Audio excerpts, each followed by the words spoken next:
Single heart beat scan ఒక్క second లోనే world class 640 slide CT scan ఇప్పుడు మీ vista imaging Banjara hills లో.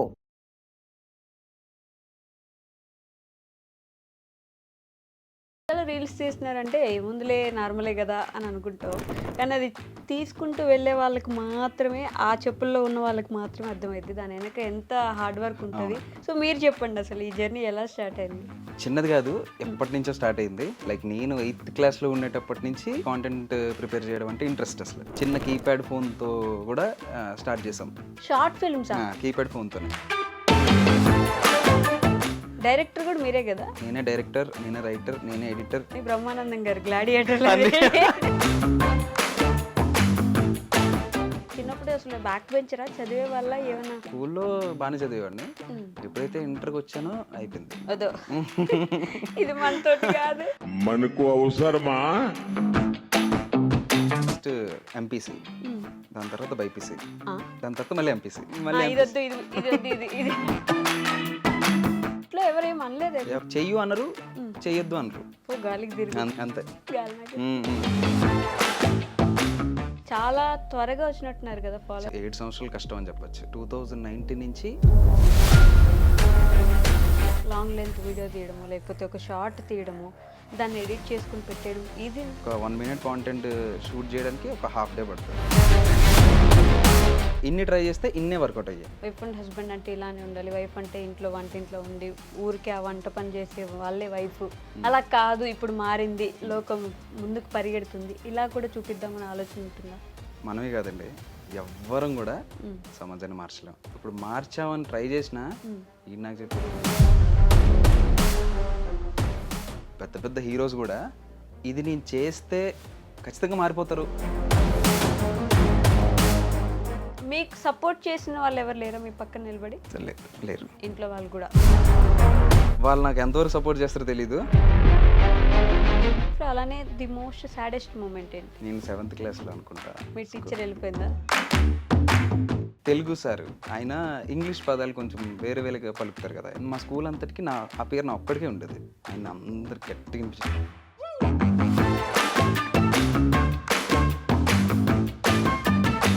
ఆ టైంలో నాకు సాడెస్ట్ మూమెంట్. హాయ్, హలో, నమస్తే, welcome back to our channel. నేను మీ వైషు. ఇప్పుడు నాతో పాటు నా గెస్ట్ గురించి చెప్పాలంటే, మనకు నచ్చింది, మనకు వచ్చింది చేసుకుంటూ పోతే ఏదో ఒక రోజు సక్సెస్ చూస్తాము అంటాం కదా, ఆ సెంటెన్స్కి నిలువెత్తు నిదర్శనం అనమాట. అంటే ఆయనకు వచ్చింది, ఆయనకు నచ్చింది చేస్తా వస్తూ ఉన్నారు. సో ఇప్పుడు ఇన్స్టాలో లిటరల్లీ ప్రతి ఒక్కరు ఆల్మోస్ట్ ఒక రీలైనా ఒక రోజులో మ్యాండేటరీ చూస్తారు. ఆయన అయితే అంత ఫేమస్ అయిపోయారనమాట. అంటే అంత గొప్ప సిరీస్ తీస్తున్నారు, మనందరికీ నచ్చేలా మెచ్చేలా చేసుకుంటూ పోతున్నారనమాట. He is none other than Roshan garu ఈరోజు నాతో పాటు ఉన్నారు. బోల్డ్ అని విషయాలు మాట్లాడదా, వచ్చేయండి. హలో అండి. నమస్తే, ఎలా ఉన్నారు? బాగున్నాను, మీరు ఎలా ఉన్నారు? బాగున్నాను, అడిగారు నన్ను. సో నిజంగానే రోషన్ గారు ఇన్స్టాలో రీల్స్ తీస్తున్నారంటే ఏముందులే నార్మలే కదా అని అనుకుంటాం, కానీ అది తీసుకుంటూ వెళ్ళే వాళ్ళకి మాత్రమే, ఆ చెప్పుల్లో ఉన్న వాళ్ళకి మాత్రమే అర్థమైంది దాని వెనక ఎంత హార్డ్ వర్క్ ఉంటుంది, ఎంత డెడికేషన్ ఉంటుంది అని చెప్పేసి. సో మీరు చెప్పండి, అసలు ఈ జర్నీ ఎలా స్టార్ట్ అయింది? ఈ జర్నీ అంటే చిన్నది కాదు, ఎప్పటి నుంచో స్టార్ట్ అయింది. లైక్ నేను 8th క్లాస్లో ఉండేటప్పటి నుంచి. మీరు 8th క్లాస్? నేను 8th క్లాస్లో ఉండేటప్పటి అప్పటి నుంచి ఇంట్రెస్ట్ ఉందా? అప్పటి నుంచి కాంటెంట్ ప్రిపేర్ చేయడం అంటే ఇంట్రెస్ట్. అసలు చిన్న కీప్యాడ్ ఫోన్తో కూడా స్టార్ట్ చేసాం. ఓకే, కీప్యాడ్ ఫోన్తో కూడా ఒక 2-3 తీసాం అలాంటివి షార్ట్ ఫిల్మ్సే. షార్ట్ ఫిల్మ్స్ కీప్యాడ్ ఫోన్తోనే, కెమెరాతో, కీప్యాడ్ ఫోన్లో ఉన్న కెమెరాతో. ఓకే, ఒక 2-3 తీసాం. బట్ మాకే అనిపించింది, ఇదేంటి మేమే నిబ్బాలి అప్పుడు, మేమే ఇంకా ఎలా తీస్తున్నాం ఏంటని మేమే డిలీట్ చేసేసేవాళ్ళం. ఓకే, ఇంకా రిలీజ్ ఎక్కడ చేయలే, రిలీజ్ చేయడం మంచిదైంది అనిపిస్తుంది అప్పుడు. సో ఒక 2-3 తీసాం అలానే. మళ్ళీ కట్ చేస్తే ఆఫ్టర్ 10th తర్వాత నుంచి ఇంటర్ తర్వాత నుంచి ఫుల్ టైం ఇంకా కాంటెంట్ క్రియేషన్ స్పేస్లోకి. డైరెక్టర్ కూడా మీరే కదా? నేనే డైరెక్టర్, నేనే రైటర్, నేనే ఎడిటర్, నేనే కెమెరా యాంగిల్స్ చెప్పేది, నేనే కలర్ డిఏ చేసుకునేది, నేనే మ్యూజిక్ కూడా చేసుకునేది. ఇది కొంచెం ఫన్నీగా తీసుకోండి, కానీ బ్రహ్మానందం గారు గ్లాడియేటర్ అన్నీ అన్ని చేస్తుంటారు కదా, అలా బట్ అదే కట్ చేస్తే అని అంటున్నారు కదా, అందుకే అర్థమైంది డైరెక్టర్ కూడా మీరే, కట్ చేసేది మీరే, వెనక యాక్టింగ్ చేసుకునేది మీరే అని. బట్ మీ పేరెంట్స్ ఏం చేస్తారు? ఎక్కడి నుంచి మీరు ఇంతకి? మాది వైజాగ్ అండి. వైజాగ్లో ఇప్పుడు ఉండేది, కానీ విజయనగరం నుంచి ఇంకొక చిన్న ఊరు అక్కడ అనమాట నేటివ్ అది. సో ఇప్పుడు ఉండేదంతా వైజాగే. ఓకే. అమ్మ వాళ్ళు? అమ్మ వాళ్ళంతా ఫ్యామిలీ మొత్తం వైజాగే. ఏం చేస్తారు అమ్మ వాళ్ళు? అమ్మ హౌస్ వైఫే, డాడీ టైలర్. ఓ, టైలర్. మీరు ఒకరేనా? నేను సిస్టర్ ఉండేది, సిస్టర్ జాబ్ చేస్తుంది. ఓకే. మీరు మాత్రం ఈ స్పేస్లోనే, పూర్తిగా ఈ స్పేస్ లోనే ఉన్నారు? పూర్తిగా కాంటెంట్ క్రియేషన్స్లోనే. ఓకే. చిన్నప్పుడే అసలు బ్యాక్ బెంచరా? చదివే వల్ల ఏమన్నా? చదివేవాడిని, అంటే స్కూల్లో బాగానే చదివేవాడిని. ఎప్పుడైతే ఇంటర్కి వచ్చానో అయిపోయింది ఇంకా. అదో ఇది మనతోటి కాదు. అంటే ఇంటర్ కూడా నాది చాలా డిఫరెంట్. అలా ఎలా? ఫస్ట్ ఎంపీసీ, దాని తర్వాత బైపీసీ, ఆ? దాని తర్వాత మళ్ళీ ఎంపీసీ. అదేంటండి అలా? ఇంటర్లో అన్ని ఆపర్చునిటీస్ ఉంటాయి మనకి, ఎంపీసీ నుంచి బైపీసీకి, బైపీసీ నుంచి ఇదొద్దు ఇదొద్దు ఇది అది అలానే అయింది. ఇది వద్దంటే ఇది బాలేదు, ఇది బాలేదు, ఇది అలానే షిఫ్ట్ అయ్యా, బట్టలు మార్చుకున్నట్టు మార్చుకున్నా. ఓకే. సో ఫస్ట్ ఎంపీసీ, దాని తర్వాత అక్కడ నాకు ఆ కాలేజ్లో నాకు లంచ్ బ్రేక్ పీరియడ్ నచ్చలే. అంటే నాకు హాఫ్ అన్ అవరే ఉండేది. ఆ హాఫ్ అన్ అవర్ టైం నాకు నచ్చట్లేదు అంటే నేను వేరే వాడు కలిపి సరే వేరే కాలేజ్ చెడగొట్టే అది నాకే రిఫ్లెక్ట్ అయింది. చెప్తా చూడండి. ఆడికి చెప్పా, ఇద్దరం కలిపి సరే వేరే కాలేజ్కి వెళ్ళిపోతాం, లోకల్ కాలేజ్కి వెళ్ళిపోతాం అనుకున్నాం. లోకల్ కాలేజ్కి వెళ్ళాం. వెళ్ళాక వాడు ఏమన్నాడంటే, అరే మా ఇంట్లో ఒప్పుకోవట్లేదు, ఆల్రెడీ ఇందులో ఫీజు కట్టాం కదా, ఇందులోనే ఉందాం అంటున్నారు. వాడు అక్కడే ఉండిపోయాడు. నేనేమో ఇంకా ఇక్కడ యూనిఫామ్ అవన్నీ ఇంకా వద్దు, తీసుకోలేదు కూడా. ఎంపీసీ ఏదైతే కాలేజ్ చదివానో ఆ కాలేజ్లో నేను ఒక్కడిని వెళ్ళా. అక్కడ 1 month ఎంపీసీలోనే ఉన్నా. ఒక్కసారి నన్నే లేపి అడిగాడు అనమాట అన్నీ. మనకు అసలు మ్యాథ్స్ అయితే నిల్, అస్సలు అన్ని ఫార్ములాస్ నన్ను అడిగితే ఇంకా ఏం చేస్తే ఇక్కడ కట్ అవుతా అంటే shift, BiPC shift. But 10th లో మ్యాథ్స్ ఉంటుంది కదా? 10th లో ఈజీ, 10th ఈజీగానే అయిపోయింది. ఇంకా ఇక్కడ ఈసారి నుంచి తప్పించుకోవాలంటే ఏం చేయాలి, షిఫ్ట్, బైపీసీ షిఫ్ట్ అయిన తర్వాత మళ్ళీ అక్కడ ఓన్లీ 14 members ఉండేవారు, అందరూ అమ్మాయిలే, ఓన్లీ 5 members అబ్బాయిలు, అందులో నేను ఒకడిని. దాని తర్వాత 1 month బాగానే అయింది. అందులో నార్మల్ టెస్ట్స్ పెడతారు కదా, అవి కూడా నేను రాసుకున్నా బైపీసీ. తర్వాత ఎందుకో నార్మల్ పాత కాలేజ్ సైడ్ వెళ్దాం అని వెళ్ళా ఊరికే. ఆ రోజు మా కాలేజ్ హాలిడే అని, అక్కడ అందరు మా ఫ్రెండ్స్ ఉన్నారు, నేను ఒక్కడనే బయట ఉన్నానే, ఎలా అయినా ఇక్కడికి వచ్చేయాలి అని మళ్ళీ ఇక్కడ షిఫ్ట్ కొట్టా. మళ్ళీ ఇక్కడ ఎంపీసీ. ఈ ఎంపీసీ మొత్తం సిలబస్ అంతా అయిపోయింది అప్పటికి. మరి ఏం చేశారు అప్పుడు? అటు ఇటు కింద మీద పడి ఎలాగోలా పాస్ అయ్యారా? Pass, 2 years pass. నేను ఎప్పుడు చిట్టీలు పెట్టా? లేదు పర్లేదులేండి. లేదండి. బైపీసీ నుంచి మళ్ళీ ఎంపీసీకి వచ్చి ఎంపీసీ ఇంటర్ ఫినిష్ చేశారు. అక్కడితో ఆపేశారా? లేదు, డిగ్రీ కరెస్పాండెంట్గా చేసుకున్నాను. కరెస్పాండెంట్గా చేసుకుంటూ నేను ఇంకా ఏం చేస్తే మనకు ఒకళ్ళు ఛాన్స్ ఇవ్వకుండానే మనమే ఛాన్స్ క్రియేట్ చేసుకోవచ్చు అనే ఐడియాతో నేను ఎడిటింగ్ కోర్స్ ఇవన్నీ నేర్చుకున్నా. ఎలా? ఇన్స్టిట్యూట్లో జాయిన్ అయ్యా. అది అవుతుండగానే లైక్ నాకు డిగ్రీ కూడా అయ్యేది. డిగ్రీ అవుతుండగా అది చేసుకున్నా. సో 2 కలిపి నేను ఫుల్ టైం ఎడిటింగ్ చేసుకున్నా. దాని తర్వాత ఎడిటర్గా నేను సెట్ అయ్యాక మెల్లమెల్లగా ఈ ఆపర్చునిటీస్ రావడం, నేనే కాంటెంట్ చేసుకోవడం, అవన్నీ నాకు సెట్ అయ్యాయి. బట్ మీరు 8th క్లాస్లో ఉన్నప్పటికీ టిక్టాక్ ఉందా? లేదు. ఎప్పటి నుంచి టిక్టాక్లో వీడియోస్ మొదలు పెట్టారు? నేను అప్పుడు సరిగ్గా ఐడియా లేదు, బట్ 10th అనుకుంటా. మీ 10th నుంచి వీడియోస్ చేస్తున్నారు. ఇంట్లో ఎవరేం అనలేదు? ఎవరేం అనలేదు. చెయ్యు అనరు, చెయ్యొద్దు అనరు, గాలికి తిరిగి అంతే. గాలి నాకు వదిలేసారు. అంతే, చెయ్యు అనరు, చేయొద్దు అనరు, అంతే, అలానే ఉంటారు. ఓకే. 10th క్లాస్ నుంచి ఏదో ఒకటి చేస్తా ఉంటారు. ఏదో ఒకటి చేద్దామని డిసైడ్ అయ్యా. అలానే చేసుకుంటూ వచ్చా. ఇప్పుడు కూడా అలానే చేసుకుంటూ వచ్చా. బట్ చాలా త్వరగా వచ్చినట్టున్నారు కదా ఫాలోవర్స్? చాలా త్వరగా రాలేదండి. ఒక 7 సంవత్సరాలు కష్టం అని చెప్పొచ్చు. 7 years కష్టం అని చెప్పొచ్చు. 2019 నుంచి ఫుల్ టైం కాంటెంట్ క్రియేషన్ చేద్దామనే వచ్చా. ఎప్పుడైతే నేను వైజాగ్ షిఫ్ట్ అయ్యానో మా ఊరు నుంచి, ఇంకా ఊర్లో ఉంటే ఏం అవ్వదని తెలిసి వైజాగ్ షిఫ్ట్ అయ్యా. అప్పటి నుంచి ఇంకా 7 years. 7 yearsలో ఏం కంటెంట్ చేశారు అంతలా?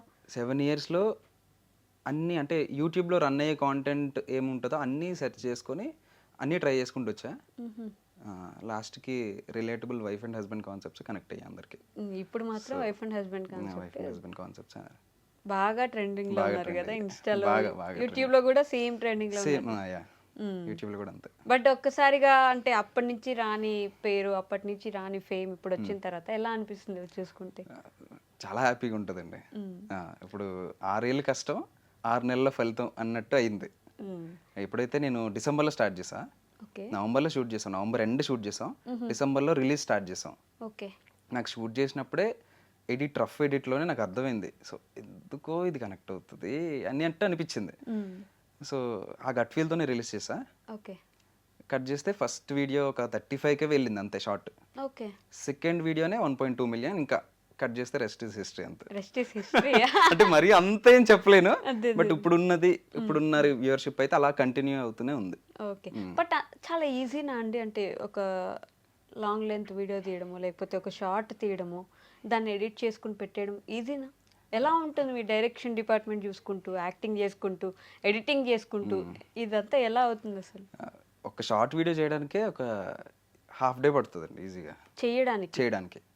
ఒక షార్ట్ షూట్ చేయడానికి ఓకే ఒక 1 మినిట్ కాంటెంట్ షూట్ చేయడానికి ఒక హాఫ్ డే పడుతుంది.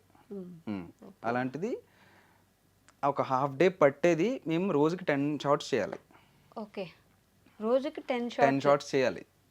10 షార్ట్స్ చేస్తేనే మాకు వర్కౌట్ అవుతుంది. పరిగెట్టిస్తారైతే మామూలు కాదు, అందరినీ పరిగెట్టించాలి.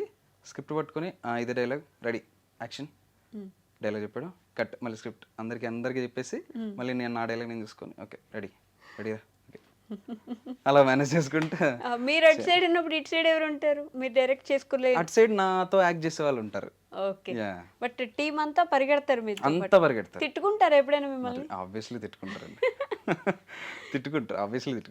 పరిగెట్టిస్తున్నాడు అసలు ఒకసారి చేస్తే అంటే మాతో చాలా టీం మెంబర్స్ ఉంటారు, మాతో పాటు కో క్రియేటర్స్ కూడా ఉంటారు అనమాట. ఓకే అందరు షూట్స్ ఒక 10-11కే స్టార్ట్ అవుతాయి. నా ఒక్కడిది 7కి స్టార్ట్ అవుతుంది. Morning 7 to 7.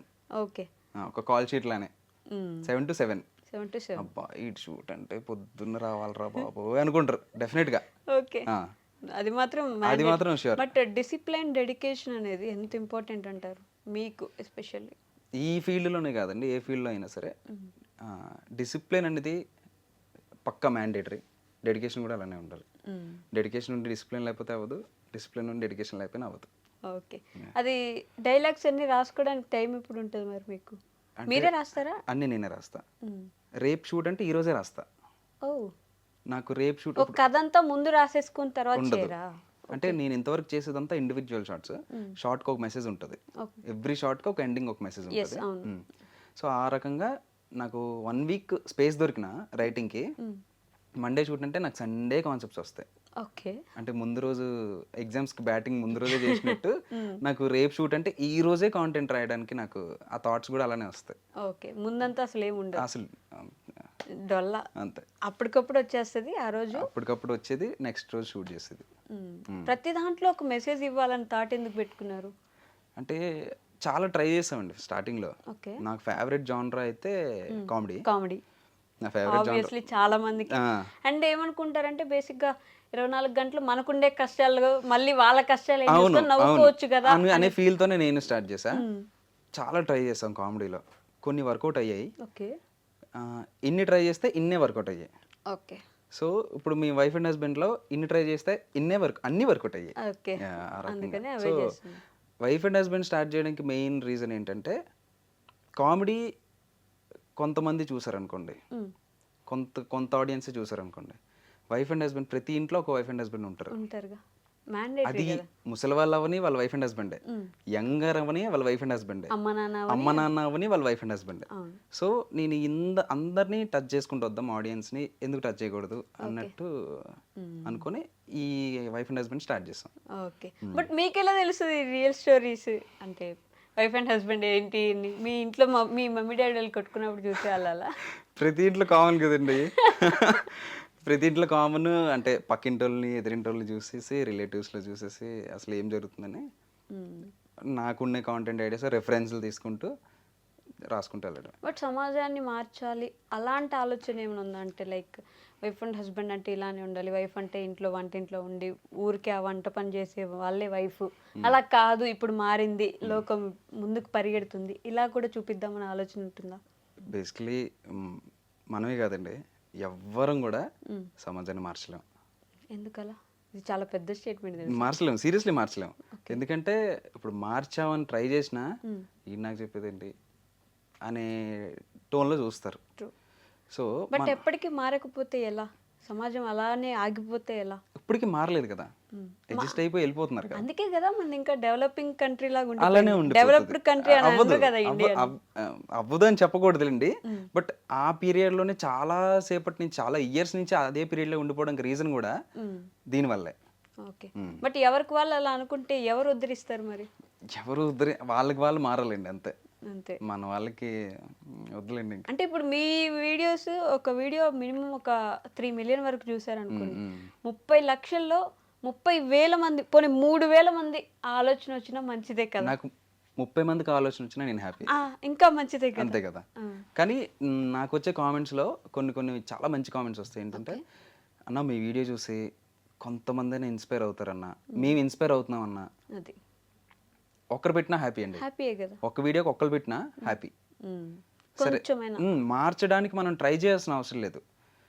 మన వీడియోలు చూసి ఒక్కరు మారడానికి, వాళ్ళు స్వతహాగా వాళ్ళు మారడానికి వచ్చినా మంచిదే కదా, అంతే. బట్ అదేలేండి, అంటే ప్రతిదాన్ని సమాజాన్ని ఏదో ఉద్ధరిద్దాం అనుకునే వాళ్ళకు కూడా కుదరకపోవచ్చు. అంతే. మనం అనుకునేది మనం చేసుకుంటూ వెళ్తుంటే ఏదో ఒకరైనా ఒక దగ్గరైనా మార్పు వస్తే, ఈ రోజు వాళ్ళ ఇంట్లో వాళ్ళ పిల్లాన్ని కొట్టాం అనుకున్న వాళ్ళ ఆయన ఆగిపోతే కొట్టకుండా కూడా మీరు చేసిన అంతే కదండి, అంతే. ఇప్పుడు పెద్ద హీరోస్ కూడా ఇది నేను చేస్తే నన్ను చూసి వాళ్ళు మారుతారు, ఖచ్చితంగా మారిపోతారు అని అయితే చేయరు. సరే నేను చేస్తే వాళ్ళు మారుతారు ఏమో అనే ఉద్దేశంతో చేస్తారు, బాగుంటుంది ఏమో అనే ఉద్దేశంతో చేస్తారు. అందరు కాంటెంట్ క్రియేటర్స్ కూడా వాళ్ళు చేసే కాంటెంట్తో ఎవరైనా మారుతారు ఏమో, ఆ ఏమోతోనే స్టార్ట్ చేస్తారండి. ఆ ఏమోలో ఒక్కరిద్దరు మారినా హ్యాపీనే. సో నాకు వచ్చే కామెంట్స్లో కూడా చాలా మంది పెడతా ఉంటారు. సో ఆ కామెంట్స్ చదువుకుంటేనే కొంచెం హ్యాపీ అనిపిస్తుంది. నెగిటివ్గా కామెంట్స్ రాలేదా ఇప్పుడు? చాలా తక్కువ అండి. ప్రెసెంట్ నేను చూసిన దాంట్లో ఒక్క కామెంట్ కూడా 99.98% కూడా పాజిటివే. మిగతా 0.2% అనేది చూడరేమో, అసలు కనిపించేమో. అంతే, కనిపించు కూడా. మీ కో యాక్టర్ సపోర్ట్ ఎలా ఉంటుంది మీకు? చాలా బాగుంటుంది అంటే లిటరలీ ఆ అమ్మాయి కో యాక్టర్గా మాకు దొరకడం మాకు చాలా లక్ అనుకోవడమే. ఓకే, ఇన్ఫ్యాక్ట్ చెప్పాలంటే నేనే డైలాగ్స్ మర్చిపోతా, రాసిన వాడిని నేనే డైలాగ్స్ మర్చిపోతూ ఉంటా. తనకు ఒకసారి చెప్తా, తను ఒకసారి చూసుకుంటుంది, ఇమీడియట్ చెప్పేస్తుంది, నేనే మర్చిపోతుంటా మళ్ళీ. మీరు మర్చిపోతారు కానీ తనకు గుర్తుంటుంది. మీరే ఎక్కువ టేక్స్ తీసుకుంటారేమో ఇప్పుడు ఆ లెక్కన. మరి నేనే ఎప్పుడు ఎక్కువ టేక్స్ తీసుకోవాల్సి వస్తుంది, రాసింది నేనే మళ్ళీ, బట్ గుర్తుండేది తనకే. దానికి లొకేషన్స్, ఇల్లు కూడా మాట్లాడుకుంటారా? అంటే మాతో పాటు ఒక కో క్రియేటర్స్ ఉంటారండి, అందరం కలిపి ఒక హౌస్లో ప్రిపేర్ చేసుకుంటాం, ఒక హౌస్లోనే షూట్ చేసుకుంటాం. ఓకే, వీటి నుండి సంపాదించేది మీరు వీళ్ళకి ఇచ్చేదానికి సరిపోతుంది అట్లీస్ట్? అంటే మీ కో క్రియేటర్స్కి ఇవ్వాలి, మీరు తీసుకున్న లొకేషన్కి, డిఓపికి అందరికీ పే చేయాల్సి వస్తుంది కదా, మరి బ్యాలెన్స్ అవుతుంది అంటారు? అంటే ప్రెసెంట్ నా దగ్గర ఉన్న వాళ్ళందరూ డబ్బులు సంపాదించాలి అనే వాళ్ళైతే కాదండి. దానికోసం నేను నిజంగా హ్యాపీ ఫీల్ అవుతా. దీంతో డబ్బులు సంపాదించాలి, వీడికి ఒక 2 మిలియన్ వ్యూవర్షిప్ వెళ్ళింది, నాకు ఎంతో కొంత నెక్స్ట్ వీడియో నుంచి నేను ఎక్కువ అడుగుదాం అనే ఉండదు. 2 మిలియన్ వ్యూవర్షిప్ వెళ్ళింది రోషన్కి, మనం ఇంకా నెక్స్ట్ వీడియో బాగా చేయాలి అనేటట్టే ఉంటారు అందరూ. అలాంటి టీం దొరకడం నిజంగా లక్కే. ఓకే, ఎవరు డబ్బుల గురించి అయితే మాట్లాడరు. ఎండ్ ఆఫ్ ది డే అంటే నేను ఇస్తా, మరి ఇవ్వరని కాదు, ఇస్తా. ఎంత ఇస్తే అంతే, ఇంత కావాలి అని డిమాండ్ చేయరు, ఎంత ఇస్తే అంతే. అది కూడా ఎంత ఉంటే అంత, ఎంత ఉంది అంతే, ఎంత ఇస్తే అంతే. బట్ పర్లేదులేండి, అలాంటి ఫ్యామిలీ లాంటి టీం ఉండడం కూడా వర్క్ ప్లేస్ లో చాలా ఇంపార్టెంట్ అండి. ఎప్పుడు వర్క్ ప్లేస్ లో డిస్టర్బెన్స్ వస్తే ఇంకా కష్టం కదా, చేయలేరు, ఇబ్బంది అయిపోతుంది. అవును, అలా అందరూ కలిసిపోయి ఉండే టీం అంటే. బట్ వాళ్ళకి ఎప్పుడైనా అప్పుడప్పుడు ఫన్ లేకపోతే ఎంటర్టైన్మెంట్ ఏమైనా ఉంటుందా సెట్కి వస్తే? అసలు సెట్ లో ఎంటర్టైనింగ్ గానే షూట్ అవుతుందండి, సెట్ లో ఎంటర్టైనింగ్ గానే షూట్ అవుతుంది. బట్ మీరు ఒక్కరే ఫీల్ అవుతున్నారా? అంటే నేను కూడా ఎంటర్టైనింగ్ గానే షూట్ చేస్తూ ఉంటా, ఓకే. బట్ షూట్ అయిపోతూ ఎంటర్టైన్మెంట్ కూడా ఉండాలి, షూట్ ఆగి ఎంటర్టైన్మెంట్ అవ్వకూడదు. అవ్వకూడదు. End of the day work అయిపోవాలి. ఇది గట్టిగా ఉంటుంది. షూట్ అయిపోతూ ఎంటర్టైన్మెంట్ అవ్వాలి, షూట్ ఆగిపోయి ఎంటర్టైన్మెంట్ Entertainment అవ్వకూడదు. ఓకే. బట్ అంటే మీకు మీరు మాత్రం స్ట్రిక్ట్గా రూల్స్ పెట్టుకున్నారు, ఒకటి కావాలంటే ఒకటి ఆగిపోవాల్సిందే. డెఫినెట్గా. అది లైఫ్లో అలాంటి సిచ్యువేషన్స్ ఏమైనా చూసారంటే ఇది కావాలంటే ఇది వదిలేయాల్సిందే నేను అనే సిచ్యువేషన్స్? ఫేమ్ కావాలంటే డబ్బులు వదిలేయండి, ఓకే. డబ్బులు కావాలంటే ఫేమ్ వదిలేయాలి. బట్ రెండు బ్యాలెన్స్ అవ్వడానికి కుదరదు అంటారా? బ్యాలెన్స్ అవుతుంది, బట్ మనం ఇంకా స్ట్రగుల్ పడుతూనే బిగినింగ్ స్టేజ్లో ఇది కావాలంటే ఇది వదిలేయాలి, రెండు కావాలంటే బిగినింగ్ స్టేజ్లో చాలా కష్టం అని నేను నమ్ముతా. అది ట్రూలే అండి, ఎవరికైనా తెలిసిన విషయం అది బేసిక్గా. సో మీ లైఫ్లో ది మోస్ట్ హ్యాపీయెస్ట్ మూమెంట్ ఏంటి రోషన్ గారు ఇప్పటి వరకు? నా లైఫ్లో మోస్ట్ హ్యాపీయెస్ట్ మూమెంట్ అంటే అదే ముందు చెప్పినట్టే, 6 ఏళ్ళు కష్టం 6 నెలల్లో ఫలితం. ఓకే. డిసెంబర్ టు మేలో కాదు 1 వీక్లో మేము 100K కొట్టేసాం. 1 వీక్లో సారీ 1 వీక్లో 10K కొట్టాం, ఓకే. 1 మంత్లో 100K కొట్టేసాం. పరిగెట్టింది అసలు మామూలు కూడా కాదు. చాలా బాగా పరిగెట్టింది అప్పుడు. ఓకే. యూట్యూబా ఇన్స్టానా? ఈ యూట్యూబ్లో ఓకే. 1 మంత్లో 100K కొట్టేసాం. 2-3 మంత్స్లో ఇన్స్టాగ్రామ్లో నాకు ఒక 10 to 15K 17K ఫాలోవర్స్ దగ్గర ఆగిపోయారు ఒక దగ్గర. అక్కడి నుంచి ఒక 2-3 మంత్స్లో మేము 100K కొట్టేసాం. రైట్ నో 120K ఎంతో ఉన్నారు. అప్పు బేసిక్గా యూట్యూబ్ కానీ ఇన్స్టాగ్రామ్ కానీ కంటెంట్ క్రియేటర్స్ ఎలా ఉంటారంటే వాళ్ళు ఏం చేయకపోయినా ఊరికి అలా నిలబడి నడిచినా కూడా వాళ్ళకి అంతమంది ఫాలోవర్స్ వచ్చేసారు, అంత మంచి వ్యూస్ వచ్చాయి, మంచి సపోర్ట్ దొరుకుతుంది, నేను ఇంత కష్టపడి మంచి కంటెంట్ ఇస్తుంటే కూడా నన్ను ఎవరు చూడట్లేదు అని చెప్పి ఫీల్ అయిపోయి బాధపడే కంటెంట్ క్రియేటర్స్ ఉంటారు. వాళ్ళకి ఏం చెప్పాలనుకుంటున్నారు? అప్పుడు ఇన్స్టెంట్గా వచ్చేవాళ్ళు ఇన్స్టెంట్గానే వెళ్ళిపోతారు, లేట్గా వచ్చే వాళ్ళైనా అలా స్టిక్ ఆన్ అయి ఉంటారని నేను నిజం. అది అంటే మన కంటెంట్ నచ్చి ఫాలో అవుతున్న వాళ్ళు ఉంటే అలా ఉంటారు కదా, నడిచినప్పుడు పరిగెట్టినప్పుడు వస్తున్న వాళ్ళు అట్లే పోతారు, గుర్తుండదు ఫేస్ కూడా, ఏదో చూసాం ఫాలో అయిపోయాం అన్నట్టు ఉంటారు కానీ. బట్ అలా చూసినప్పుడు మాత్రం బాధ వేస్తుంది కదా నిజంగానే. మనం ఇన్ని గంటలు కూర్చొని ఇంత స్క్రిప్ట్ రాసి ఇంత మంచిదిగా ఒక రీల్ పెట్టాము, దానికి కావాల్సినంత పేరు రాలేదు అని చెప్పేసి. మేము కూడా ఆ కామెడీ జానరా అదంతా చేసేటప్పుడు అండి అంత లాంగ్ వీడియోస్ చేసేవాళ్ళం. ఇంకా అప్పటికి షార్ట్స్ ఇంట్రడ్యూస్ కూడా అవ్వలే యూట్యూబ్లో, ఓన్లీ లాంగ్ వీడియోస్ ఉండేవి యూట్యూబ్లో. అయితే ఓన్లీ లాంగ్ వీడియోస్ ఇచ్చేసేవాళ్ళం, చాలా కష్టపడేవాళ్ళం, చాలా అంటే చాలా. ఎండ లేదు వాన లేదు పగలు లేదు నైట్ లేదు అన్నట్టు కష్టపడ్డాం, కానీ ఫలితం ఉండేది కాదు. మేము వచ్చి 1000-5000 వ్యూస్కే మేము చాలా ఆనందపడేవాళ్ళం కూడా. ఓకే. 1000-5000 చాలా ఎక్కువ అనిపించేది మాకు. ఇప్పుడు కట్ చేస్తే 1 డేలో 20K 25K long video viewership ఉంది. దేవుడి దేవుళ్ళు అదే కంటిన్యూ అవ్వాలని కోరుకుంటున్నా. అవుద్దులేండి, ఎందుకు అవ్వదు, అన్ని సంవత్సరాలు పడ్డారు కదా, ఇప్పుడు ఆనందంగా ఉండాల్సిన టైం మేబీ అది. బట్ నిజంగానే ఆ యూట్యూబర్స్కి కంటెంట్ క్రియేటర్స్కి ఏమనుకుంటారంటే బేసిక్గా కరోనా టైంలో మేము కూడా చేసి ఉంటే బాగుండేది, మాకు కూడా వచ్చేసి ఉండేది, మేము కూడా సంపాదించే వాళ్ళం, జాబ్ చేసి కూడా మేము ఇంత సంపాదించట్లేదు అని చెప్పేసి బయట మీమ్స్ జోక్స్ చూస్తూ ఉంటాం కదా. అలాంటివి చూసినప్పుడు కంటెంట్ క్రియేషన్ అంత ఈజీనా అనే ఒక క్వశ్చన్ అయితే వస్తుంది. మీరు చెప్పండి, కంటెంట్ క్రియేషన్ అంత ఈజీనా? చాలా చాలా కష్టం అండి అసలు కంటెంట్ క్రియేషన్. అన్ని జాబ్స్ కన్నా కాంటెంట్ క్రియేషన్ చాలా కష్టం. అన్ని జాబ్స్లో అయినా రెస్ట్ దొరుకుతుందేమో కానీ కాంటెంట్ క్రియేషన్లో అసలు రెస్టే దొరకదు. మీరు సండే ఉండదు, మండే ఉండదు, చేస్తూనే ఉండాలి. ఏ టైంలో షూట్ చేసుకోవాలంటే ఇప్పుడు సండే షూట్ చేయాలి, రేపటికి వీడియో లేదు, అర్జెంట్గా సండే షూట్ చేయాలి కదా. ఆర్టిస్టులు లేకపోయినా ఆర్టిస్టులు సెట్ చేసుకొని చేయాలి డెఫినెట్గా. అలా అని ఈరోజు సండే కదా రెస్ట్ తీసుకొని రేపు చేద్దాం అంటే అవ్వదు. ఆల్గరిథం సెట్ అవ్వదు, అప్పుడు ఆడియన్స్ సెట్ అవ్వరు. బట్ ఈ ఆల్గరిథం వీటన్నిటిని కూడా మీరు ఏ టైంకి ఉంది ఇలా కూడా చూసుకుంటారు.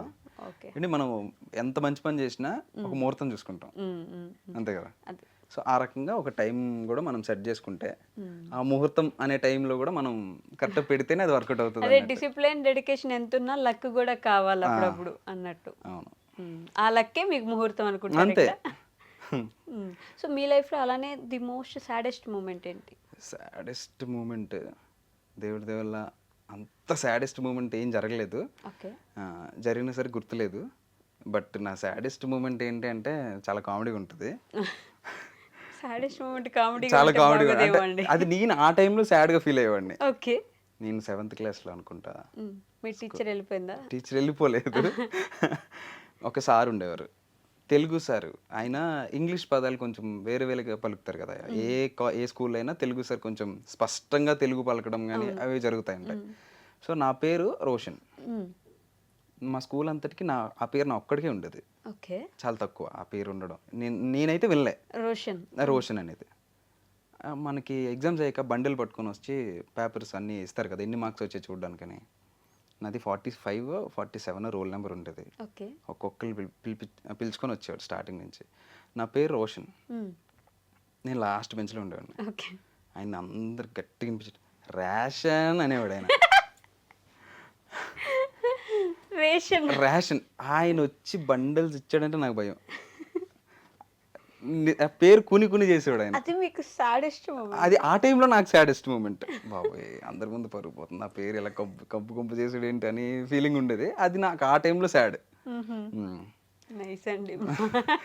మళ్ళీ కామెడీ జానర్ చేస్తున్నప్పుడు కూడా చాలా టఫ్ ఫేజ్నే చూసాం. ఓకే. నాతో పాటు నా టీం కూడా చాలా టఫ్ ఫేజ్ చూసారు. మీ చేతిలో ఉన్న అమౌంటే పెట్టి కనీసం ఆ పెట్టుబడి కూడా రాని రోజులు కూడా ఉంటాయి కదా. చాలా అండి. అప్పుడు ఇంట్లో ఎవరు ఏం అడిగేవాళ్ళు కదా మిమ్మల్ని? అంటే నేను వేరేగా జాబ్ చేసుకుంటూ అదే జాబ్లో కాంటెంట్ క్రియేట్ కూడా చేసేవాడిని. ఓకే. నేను ఎడిటర్గా చేసేవాడిని. ఎడిటర్గా చేస్తూ ఖాళీ ఉన్న డేస్లో వీడియోస్ చేసేవాడిని. ఓకే. యా, ఆయన సపోర్ట్ చేసేవారు కూడా నాతో పాటు. ఎవరైతే మాకు ఆ ఎడిటర్ జాబ్ ఇచ్చారో ఆయన కూడా సపోర్ట్ చేసేవారు. ఒక 2 years అలానే సపోర్ట్ చేశారు ఆయన కూడా. 2 years పాటు జాబ్ చేశారు? 2 years వరకు జాబ్ చేశారు. ఆ తర్వాత ఎప్పుడు వదిలేశారు పూర్తిగా? నేను చేసుకోగలను అని కాన్ఫిడెన్స్ వచ్చింది ఎప్పుడు? లేదండి, వదలలేదు. ఓకే. అక్కడ మాకు చిన్న చిన్న డిస్టర్బెన్సెస్ రావడం వల్ల కట్ అయ్యాం. కట్ అయ్యి కొన్ని డేస్ స్పేస్ తీసుకొని వైఫ్ అండ్ హస్బెండ్ స్టార్ట్ చేస్తాం. ఈ మధ్యలోనే అయితే అది కూడా? ఈ మధ్యలో అంటే ఒక 21లో నేను జాబ్ చేస్తున్నా. 2021లో 21 నుంచి 25 మిడ్ వరకు నేను జాబ్ చేశాను. ఓకే. అక్కడే జాబ్ చేసా, అక్కడే కాంటెంట్ క్రియేట్ కూడా చేసేవాడిని. కానీ కన్సిస్టెన్సీ ఉండేది కాదు. సో కన్సిస్టెన్సీ లేకపోవడం వల్ల చాలా ఇబ్బంది అయింది. ఓకే. మీ హీరోయిన్ ఎక్కడ క్యాష్ చేసుకున్నారు ఫస్ట్ అసలు?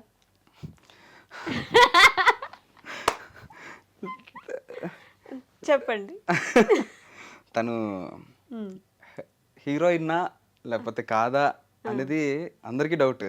ఓకే. సో ఆ డౌట్ రివీల్ చేయాలంటే కొన్ని డేస్ ఆగాలి. ఎందుకంటే మా సబ్స్క్రైబర్స్ అందరికీ 300K వచ్చాక మేము ఏంటో అన్ని రివీల్ చేస్తామని చెప్పాం అనమాట. సో నేను చెప్పేస్తాను. వద్దు. అది అవునైనా ఇక్కడ రివీల్ చేసినట్టు ఉంటుంది, కాదన్నా ఇక్కడ రివీల్ చేసేసినట్టు ఉంటుంది. సో మళ్ళీ నా కుటుంబం అనేది ఫీల్ అవుతారు అక్కడ. అంటే నా 3 లక్షల కుటుంబం అనేది ఫీల్ అవుతారు. ఇప్పుడు 3 లక్షలు అయిపోయే వరకు రివీల్ చేయొద్దు. ఇంకెంత 5K ఉన్నారు. 5K అయిపోద్ది మీరు ఇంటికి వెళ్ళే. లేదు అవ్వదు. లేదా? బట్ మేము కూడా ఎదురు చేస్తున్నాం. సో ఇన్ని ఇయర్స్ ఆఫ్ జర్నీలో ఒక్క విషయం మీరు నేర్చుకుందంటే ఏంటి రోషన్ గారు? Kind of A life lesson అనుకోండి. కన్సిస్టెన్సీ ఉండాలండి. డెఫినెట్గా కన్సిస్టెన్సీ ఉండాలి. వదిలేసి వెళ్ళిపోవడం అవ్వట్లేదని మనం ఒక పని చేసామంటే దాన్ని పట్టుకొనే ఉండాలి. అది అవుతుందనే కాన్ఫిడెన్స్ నీకున్నప్పుడు దాన్ని పట్టుకునే ఉండాలి. లేదు నీకే లేదు, ఇది ఖచ్చితంగా అవ్వదు అన్నప్పుడు వదిలేయడం బెటర్. ఓకే. నీకుంది, ఎంతమంది చెప్పినా ఇంకా నీకు అవుతుంది అనే గట్ ఫీల్ నీకుందంటే దాన్ని పట్టుకొని ఉండడమే. ఓకే. నాకు చాలామంది చెప్పారండి అవ్వదు వదిలే. మా రిలేటివ్స్ అవని, మా ఇంట్లో వాళ్ళు అవని, నా ఫ్రెండ్స్ అవని, ఫ్యామిలీ అవని చాలామంది చెప్పారు ఇది అవ్వని పని కాదు, లైట్ తీసుకొని. అయినా సరే నేను స్పేస్ ఇచ్చా కానీ పట్టుకొని వదలలేదు. అది మళ్ళీ కట్ చేస్తే ఈరోజు వైఫ్ అండ్ హస్బెండ్ స్టార్ట్ చేసాం. రిజల్ట్ అనేది దేవుడి దేవుళ్ళు బాగానే ఉంది. కంటెంట్ క్రియేషన్లో ది టఫెస్ట్ పార్ట్ ఏంటి అసలు? Content creation toughest job. అంతే. కాంటెంట్ క్రియేషన్ అనేది toughest job. That writer, director, actor అన్నీ ఒకటే అయితే ఇంకా టఫెస్ట్ జాబ్. సినిమాలు చూస్తూ ఉంటారు? మరి చాలా అని చెప్పను, చూస్తాను. ఓకే. అంటే ఒక సినిమాని మేము ఒక ఆడియన్స్కి ఎలా చూస్తాం? సినిమా బాగుంది, పాట బాగుంది, డాన్స్ బాగుంది, అంతే అయిపోయింది. మీరు ఎలా చూస్తారు? అంటే నేను ఫస్ట్ టైం సినిమా చూసేది అయితే ఫస్ట్ టైం సినిమా చూసేలో ఎంటర్టైన్ అవ్వడానికే సినిమాకి వెళ్తాం. అది చూస్తూనే లైటింగ్ ఎలా వాడారు, ఫ్రేమ్స్ ఎలా పెడుతున్నారు, ఓకే. ఎలా యాక్ట్ చేస్తున్నారు, ఈ డైలాగ్కి కెమెరా లో పెట్టారా, పైకి పెట్టారా, మిడ్ పెట్టారా, ఆ, సినిమా చూడలేరేమో అసలు. అది చూస్తూ Lighting ఇది, ఎలా ఉంది? అలానే అంటే మేము కొన్ని లాంగ్ వీడియోస్ చేసేటప్పుడు కూడా నేను బేసికలీ చాలా రెఫరెన్స్లు తీసుకుంటా. మ్మ్. ఓకే. ఇప్పుడు ఈ టైప్ ఆఫ్ షాట్ నేను నా దాంట్లో రాసుకున్నాను అనుకోండి, ఆ టైప్ ఆఫ్ షాట్ ఎలా తీస్తే వర్కౌట్ అయిన సినిమాలు ఉంటాయి కదా, ఓకే. అది యాజ్ ఇట్ ఈస్ రాసేస్తే అయిపోద్దిగా. అంటే యాజ్ ఇట్ ఈస్ సీన్ రాయం, వాళ్ళు ఎలా తీసారనేది అప్లై చేస్తాం, దాంట్లో నా క్రియేటివిటీ ఉంటుంది ఎక్స్ట్రా. అంటే as it is copy paste చేయము, ఓకే. ఒక రెఫరెన్స్ తీసుకుంటాం. ఓకే ఈ సినిమాలో ఈ హీరో డైలాగ్ చెప్పినప్పుడు కెమెరా ఇలా పెడితే బాగా ఫీల్ వచ్చింది, సో మనం కూడా ఇలాగ పెడదాం. ఓకే. లైట్ ఒక సెటప్ వేరేలా పెడదాం, అలా అలా అలా రెఫరెన్స్లు తీసుకుంటూ. ఈ 24 క్రాఫ్ట్స్ భలే తీసారా ఈ సినిమా అని, అంటే స్టోరీ కాదు, నార్మల్ గా మిగతా అన్ని క్రాఫ్ట్స్ భలే కవర్ చేశారు, ఎక్కడ ఏ మిస్టేక్ లేకుండా అని అనిపించిన సినిమా ఏంటి? సడన్గా చెప్పలేమండి. అన్ని సినిమా మ్యాక్సిమం చాలా సినిమాలు అలా ఉంటాయండి. అన్ని సినిమాలు మ్యాక్సిమం అన్ని సినిమాలు మేము బెస్ట్ ఇవ్వాలని ట్రై చేస్తారు, ఆబ్వియస్లీ అలాగే చేస్తారు. అంటే నార్మల్ మేము చూసే వాళ్ళకి ఏంటంటే మాకు ఏదైనా ఒక మిస్టేక్ కనిపించినా వెంటనే ఇది పోయింది అనేసుకుంటాం. మీలాంటి వాళ్ళు ఏంటంటే ఎంత కష్టపడి ఉంటారో దాని వెనక అని ఆలోచిస్తారు. బట్ 24 క్రాఫ్ట్స్ లో ఏది మిస్ చేయకుండా ప్రతిదానికి న్యాయం చేయడం అనేది చాలా తక్కువ కదా, తక్కువ. అందుకని అడిగాను నేను అంటే స్పెసిఫిక్ గా ఏం నచ్చింది. మ్యాక్సిమం అన్ని సినిమాలు 24 క్రాఫ్ట్స్ అందరం ది బెస్ట్ ఇద్దామనే చేస్తారు, బట్ ఆడియన్ కి ఏ స్టోరీ కదా చూస్తాడు ఆడియన్, ఎంటర్టైన్ అయ్యాడా లేదనేదే పాయింట్ ఆడియన్ కి. సో ఇవన్నీ లైట్ ఎక్కడ పెట్టారు అవన్నీ అనవసరం, బేసిక్ గా అవసరం లేదు, కానీ మీ టీం గమనిస్తారు చూడండి. ఇప్పుడు ఏదైతే ఫీల్డ్ లో ఉన్నామో వాళ్ళకే అర్థం అవుతుంది తప్ప మిగతా ఆడియన్స్, జనరల్ ఆడియన్ కి ఎవరికి అర్థం కాదు కదండి. సో అది అంతా పక్కన పెట్టేస్తే స్టోరీ ఎంటర్టైన్ అయ్యారా లేదా అనేది main conflict, main point. So అది చూసుకుంటే 24 క్రాఫ్ట్స్లో ఏ క్రాఫ్ట్ మిస్ అయినా హిట్ అవుతుంది. స్టోరీ బాగుంటాయి, కాన్సెప్ట్ బాగుంటాయి, స్టోరీ బాగాలేకుండా అవన్నీ బాగున్నా పోతుంది. ఎండ్ ఆఫ్ ది డే కాంటెంటే కింగ్. ఎస్, ఆబ్వియస్లీ కంటెంటే కింగ్. సో మీరు అంటే ఈ 7 years ఆఫ్ జర్నీ అన్నారు కదా, ది లోయెస్ట్లో ఉన్నప్పుడు కూడా ఏం కాదు నువ్వు చేయగలవు అని సపోర్ట్ చేసిన ఎవరైనా పర్సన్ ఉన్నారా? నా రీల్స్ అండి. ఓకే. నా రీల్స్ ఫీడే. అదేంటి? అది నాకే అర్థం కాదు, నేను బాగా లోలో ఉన్నప్పుడు మంచి మోటివేటింగ్ రీల్స్ వస్తాయి, ఓకే. నేను నార్మల్ ఉన్నప్పుడు మంచి కామెడీ రీల్స్ వస్తాయి. అది నేను అది నేనే ఆశ్చర్యపడుతుంటా, అది ఎలా వర్కౌట్ అవుతుంది అనేసి. ఓకే. అంటే ఈ ఏజ్కి ఇంత సంపాదించాడు, ఈ ఏజ్కి సీఈఓ అయిపోయారు అని రీల్స్ వస్తాయి మనకి.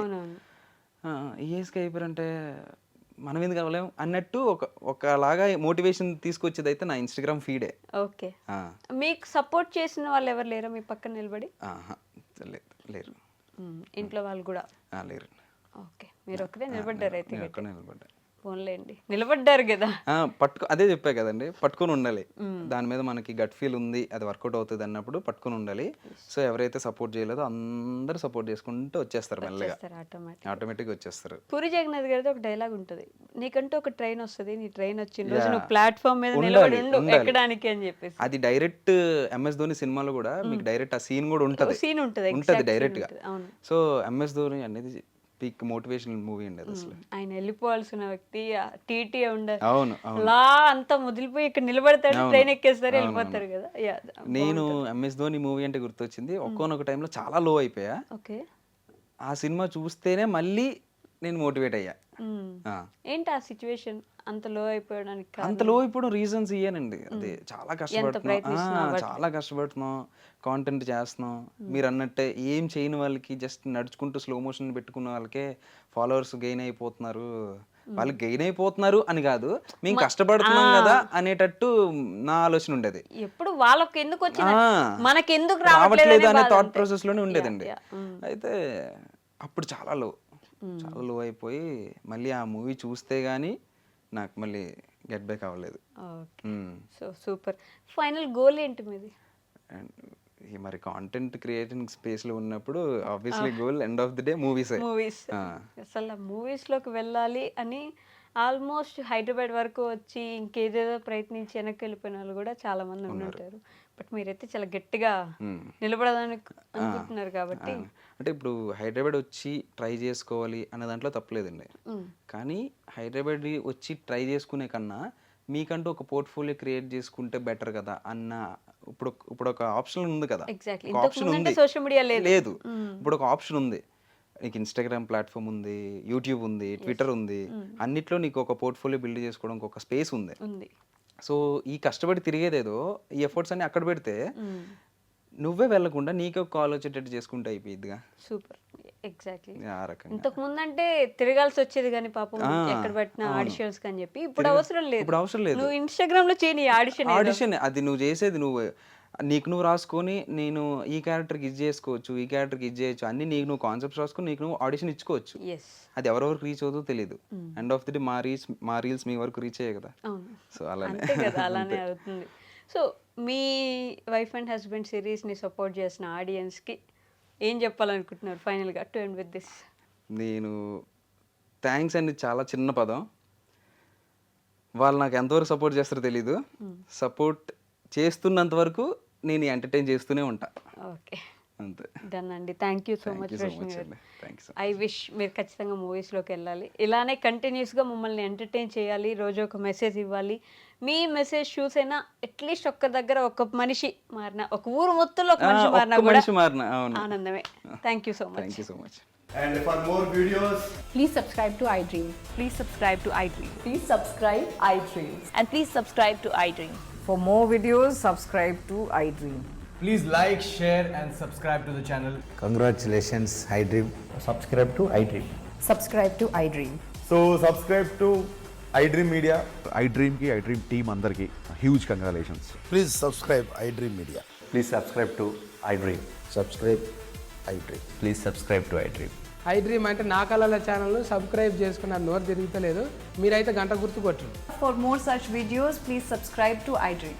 Subscribe to iDream. Please subscribe to iDream. Please subscribe iDream Media. Please do subscribe to iDream. Please subscribe to iDream Media. For best entertainment and information, please subscribe iDream. And don't forget to subscribe to iDream.